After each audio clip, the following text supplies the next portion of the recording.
உலகம் வாழ் தமிழர் பெருங்குடி மக்களே, உங்களுக்கு வணக்கம்.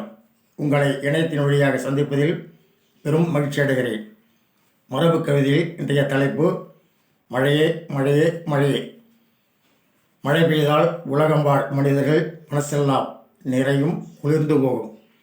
மழையால் நெற்பயிர்களெல்லாம் செழித்து தழைத்து மனிதர்களுக்கு உணவாகும். மரங்கள் செடிகள் கொடிகளுக்கெல்லாம் பொழிந்திடும் மழை பேருதவியாகும். பறவைகளுக்கு மழை எதிரியாகும்.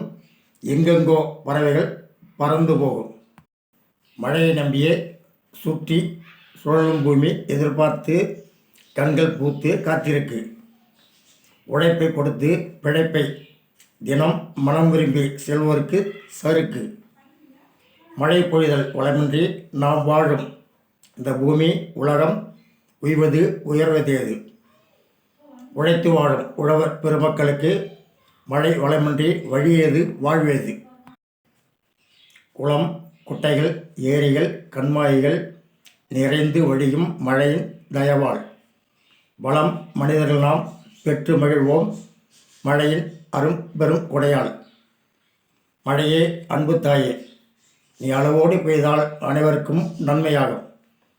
மழைக்காயே அளவின்றி பெய்தால் பூமி எங்கும் கண்ணீர் குளமாகும். மழையின் அருளால் பூமி தாய் குளிர்ந்தால் வீசிடும் காற்றும் குளிர்ச்சியாய் வீசும்.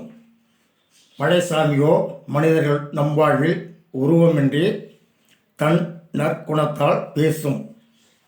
உலகம் வாழ்வதும் உயிர்கள் பிழைப்பதும் மழைத்தாயின் கருணை அருளாகும்.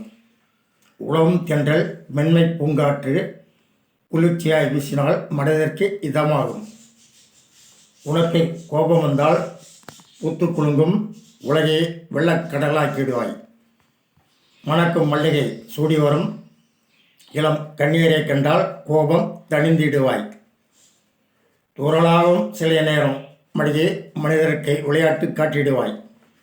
சாரலாக பெய்து இளம் காதலர்களின் மனதையும் மழையே கொள்ளையடித்திடுவாய். பிறப்பிடமோ மழையே உனக்கு பறந்து விரிந்து உயர்ந்த வான்வெளியாகும்.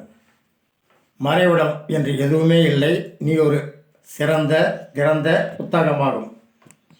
கொடையில் மழையே நீ என்றும் உலகில் பூமியில் மிக உயர்ந்தவனாவாய். விடைதர மனமில்லை உனது பணியை இடைவெளி விட்டு தொடர்ந்திடுவாய். அன்புடன் பாவலர் தங்கமாய கிருஷ்ணன்.